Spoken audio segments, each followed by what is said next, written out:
Greetings, this is Griff Ruby, the Nostalgic Catholic, with yet another Isaac Asimov short story review. This one is contained in the May 1951 issue of Galaxy, and it is a classic.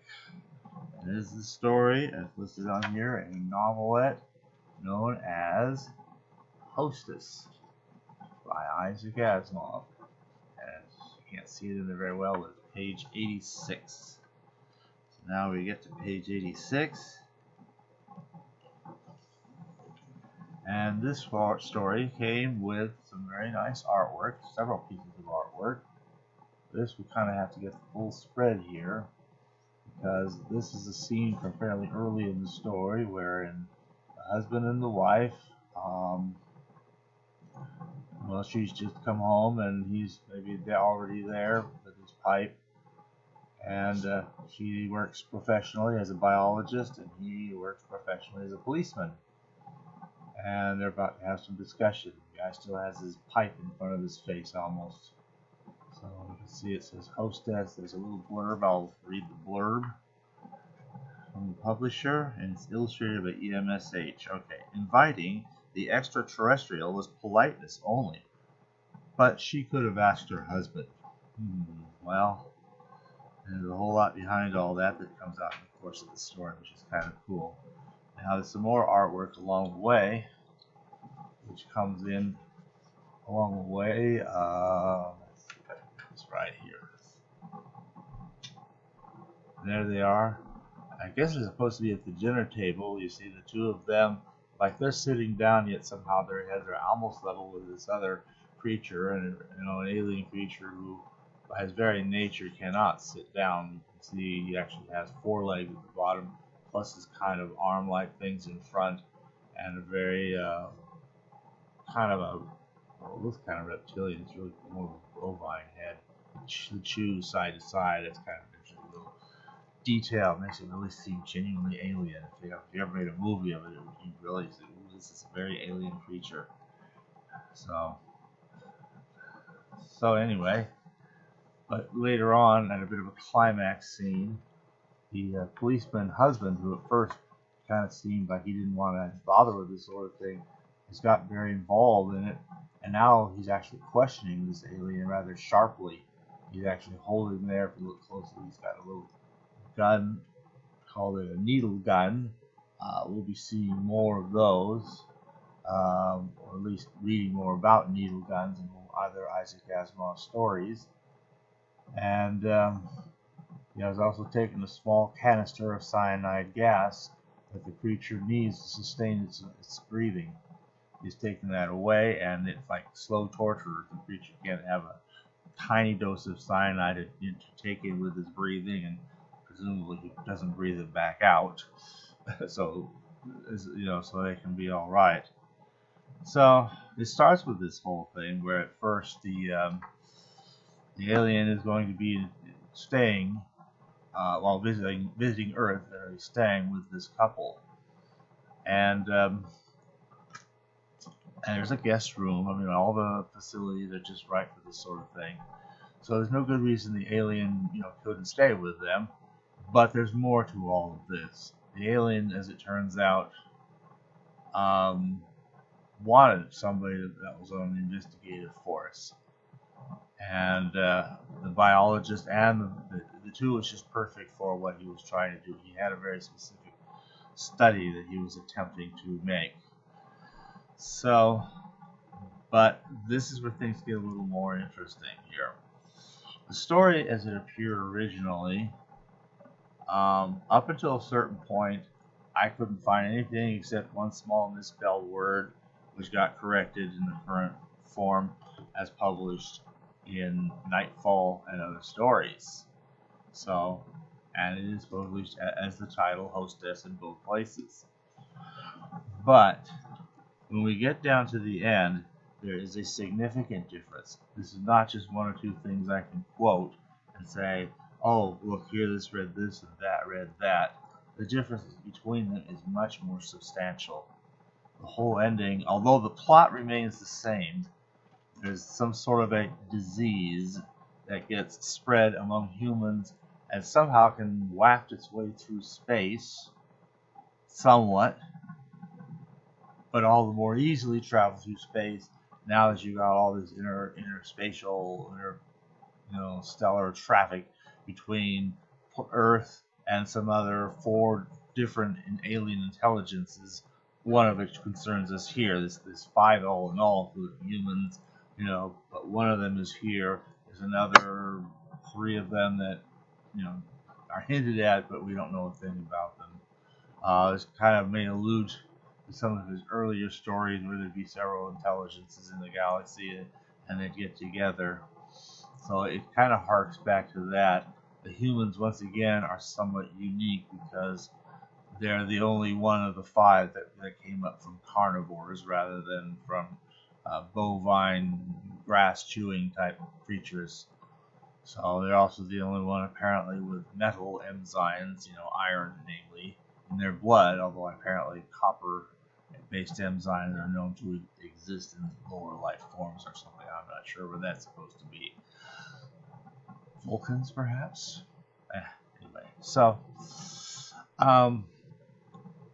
the being, however, the wife starts studying what is going on. What is this person really doing? Why is my husband suddenly taking such an interest when at first he seemed genuinely resentful that we even have somebody here, let alone an alien creature, who turns out to be, from his own standpoint, a doctor, like a doctor of biology or some sort of scientific type doctor, not a medical doctor. Although he is kind of concerned with the medical issues, so it could be kind of have an aspect of being like a medical sort of thing. So this doctor from Tholen, I was thinking of Tholian, but just Tholen, from this other planet, Hawkins, is there with them, and he ends up spending time with the husband at his work and investigating in particular the missing persons area. And it turns out there's some sort of a trend that people tend to go missing most frequently, males, after they've been married about a year. And oh, by the way, one other backstory to this whole thing is that this couple have been married for about a year, which is kind of unusual because they're somewhat older couple, and yet they've been married for only a year. The lady is positively, she's 35 in this story, I guess, meaning she got married at 34 to this guy. So it was like, she'd gone totally the professional way, and suddenly, surprise, surprise, she gets to be married. Well, turns out though there's all this kind of ulterior motives all around on all sides. First, the creature. The creature is investigating this disease I was talking about that seems to be spreading to the other intelligent life forms and probably comes from humanity. And they kind of suspect that, but they don't know what it is or how it's coming.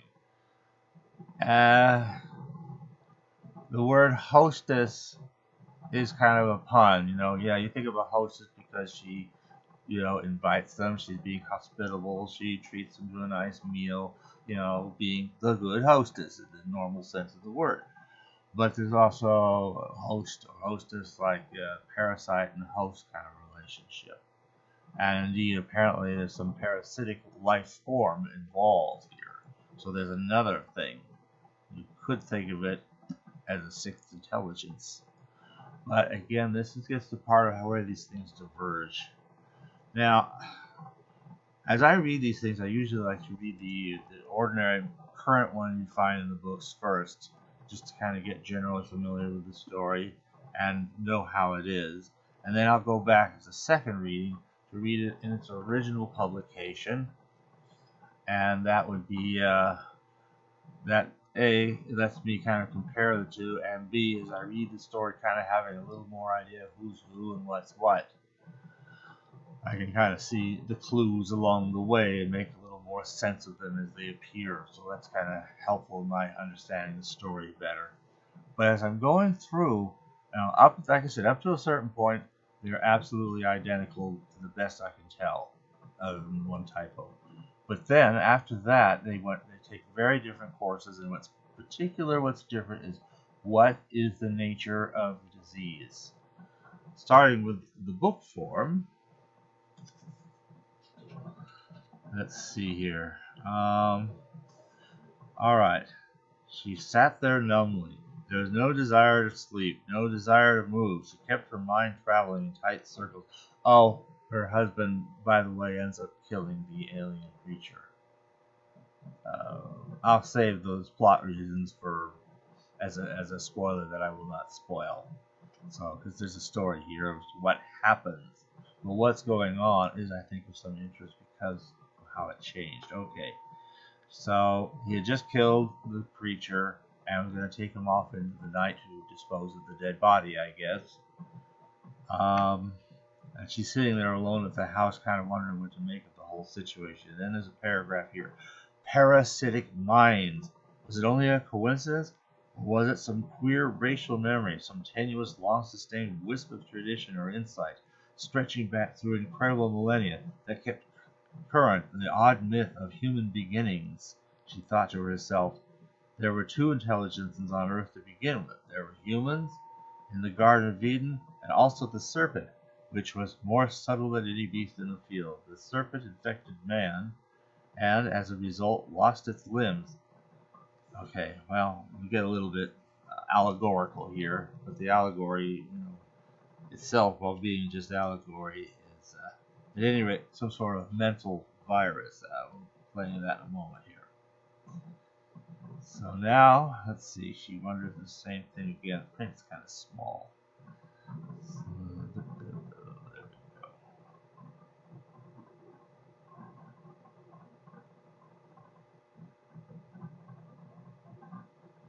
So, it goes off.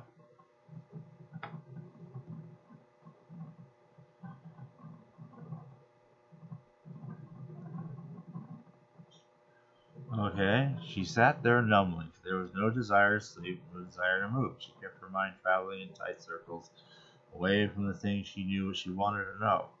Pseudogenes! Was it only a coincidence, or was it some queer racial memory, some tenuous, long-sustained wisp of tradition or insight, stretching back through incredible millennia that kept current the odd myths of human beginnings? The stories of the golden ages, the gardens of Eden in which man had eternal life until he lost it. She had called the pseudogenes a disease of the soul. Was that the memory again?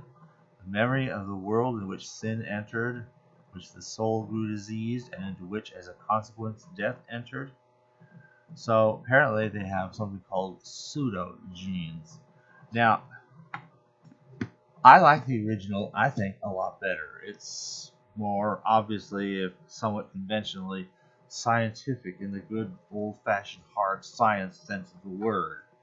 Because the idea of these pseudogenes I've actually encountered the concept somewhere a long time ago, and as I was reading it, I thought, this reminds me of what I had read. I'm dialing it up here, hold on. Well, I can find it, but I don't need it. Let's see. So it was about these pseudogenes that are, they're like viruses, kind of, but they don't do what your normal virus does. Okay, I think we're getting closer. It's gotta be that one, this one. In here. Okay, here we go. This, by the way, is from the old Time Life books they had back in the 1960s. Health and Disease. Look at that. I had these as a kid. So, it's one of the greatest presents I got from my parents. Well, was this whole series of these, Life Science Library. All kinds of stuff. Cool stuff. But let's look at this page in particular. Now, this page has two things that it describes. One is a regular virus. Okay, here's the virus on its own, just drifting about. Meets up with the cell and finds its way in. Then the genetic material it's inside, it can roam around in there. Then it starts breeding itself, using up the resources of the cell to make numerous copies of itself till it's just nothing but a bunch of the virus that burst out of the cell. There's your normal virus. But the book describes here exactly the concept that Asimov had in the original story as originally published. You start with this supposed cancer virus, we'll call it. It too finds its way into a cell and can wander around in there. But then it finds its way into this gene of the cell itself, a pseudo gene, if you will. And then having joined with it, corrupted the genetic material of the cell then multiplies crazy, and you got basically cancer cells. At least that was one of the theories being entertained by the authors of this book. And cancer is fleetingly mentioned in the course of the discussions among the various principles involved in this story. Although it's sort of like, in some ways, an inverse cancer, and maybe in some ways not. The idea being that you got some disease that gets right into the cell itself. Now, how it gets back out or completes the life cycle, I'm not sure. The regular virus, you can see, here's this virus floating around, gets to this cell. Finally, at the end, the cell bursts open. There's a whole bunch of brand new viruses ready to float around until they too each find cells. But in this case, you start with the same virus just floating around. It gets into the cell, gets in its genetic material, and now the cell is breeding with this strange alien new genetic material that has corrupted its DNA in some way. Where do we get some more viruses to float around? Even as a kid, I remember noticing the life cycle wasn't complete. I looked it over carefully time and time again, but it was never clear where additional viruses for this thing are coming from. So, I don't know. Probably that idea is no longer taken seriously. I suspect. I don't know. But at any rate, it is the concept that he is trying to portray in the original story, that apparently there's some sort of pseudo gene, something. It's like a creature. It actually causes a person to do certain things and so forth, to, in particular, make them want to go to, people who would have this thing would want to be married to somebody who also has that. The close association gives the virus a certain chance to, I guess, do like what paramecia do, and it's just, in fact, let me read the very end of it. The end of the story ends with her understanding now why he would choose, a woman, a 35-year-old woman to get married instead of some young, chicky 19-year-old. And she finally kind of realized, because she had something of the virus too, that could somehow work with the virus that he had, and the two combined would create another virus that he would then carry in himself, because he would now be among those who disappear off into space to spread this virus somehow to other creatures who can have that virus in their genetic material. So it ends with, she had finally learned why Drake had married her. It's originally published. It ends there. I mean, it's published in the book. It ends there. It's originally, it is not a conjugal relationship, conjugation, as in like a couple of paramecium, trading a little genetic material. So, like, that's all he saw in her. I mean, whatever. It's 1950s. You could have a lot of very unusual marital situations in the 1950s, science fiction based. So it's kind of it's an interesting thought, and the idea would influence people's behavior, sort of like the illustration that comes to my mind would be like rabies. The dog has this disease that just makes the dog want to go out and bite other creatures, which will transmit the rabies. So, now, in the story as finally published, though, it has a different form. It is a mental disease, so sort of a mind intellectual thing. The nearest thing I could equivalence that to, which is also an interesting concept, is like a mental virus. Think of imagine an earworm. they call it, where you get this jingle or just this stupid song. You can't stand the darn thing, but it goes around and around and around in your head. It's almost like a psychological form of tinnitus or something, you know. Only instead of this one note that's always there, it's this little the sequence of whatever it is in the jingle, and it just keeps going around and around and around, and you just can't get that thing out of your head, you know. So they call it an earworm. So this could be kind of like that, you know. It's a mental thing. Or think of like now we talk about going viral with ideas or things that just for whatever reason just capture people's imagination, and they'll just automatically spread it like a virus to everybody they ever knew, like gossip almost in a way, you know, or viral things. Or now we've got this whole thing about memes. You get this idea. Oh, this is a meme. It's a classic, you know, situation.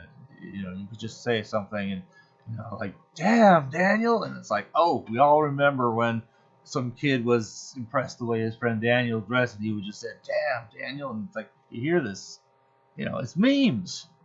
And, and so these sort of mental parasites, they're still parasites, and they are creatures, intelligent creatures in their own right.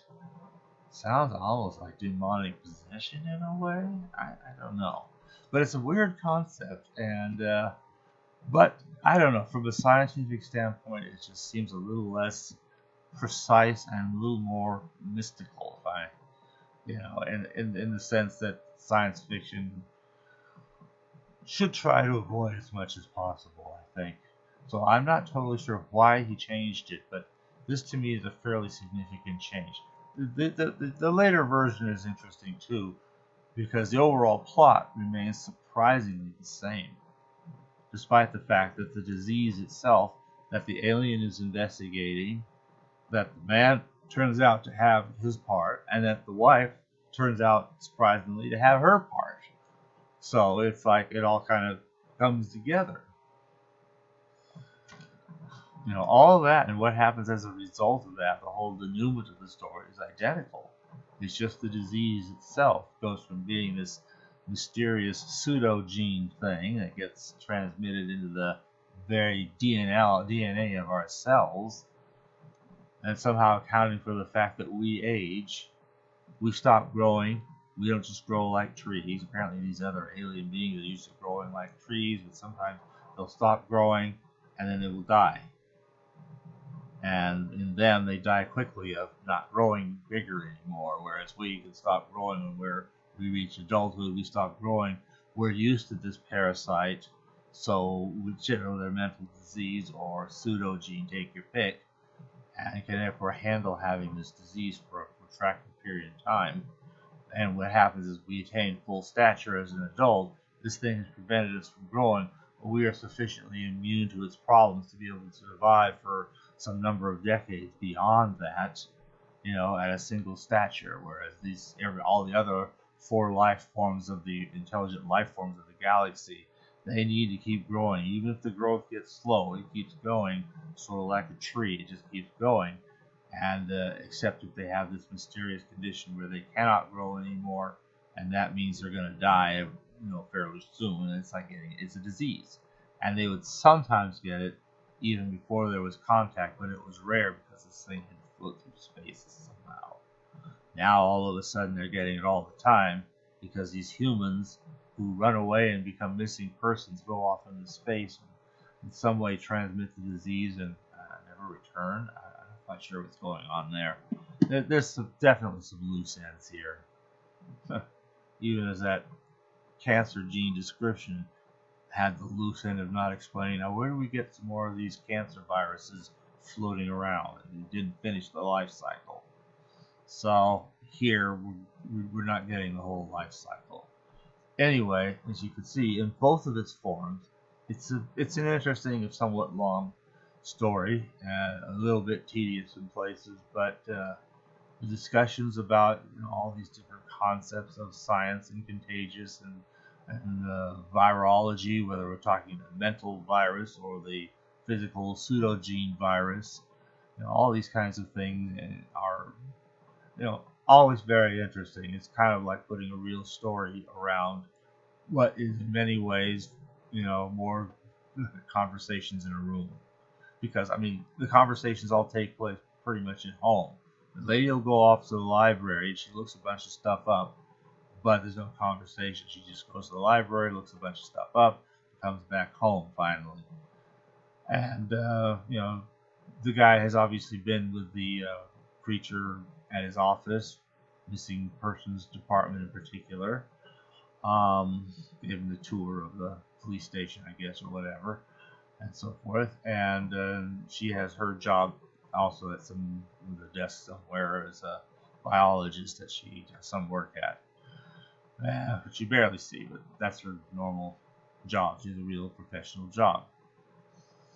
So, true liberated lady having it all. A career, a husband. Well, I didn't seem to have any children just as well because, well, anyway. So, that's I don't know. I think it's a neat story. Again, like so many other things that he has, the conversations in the room tend to be very interesting. Either way, and that's Hostess by Isaac Asimov.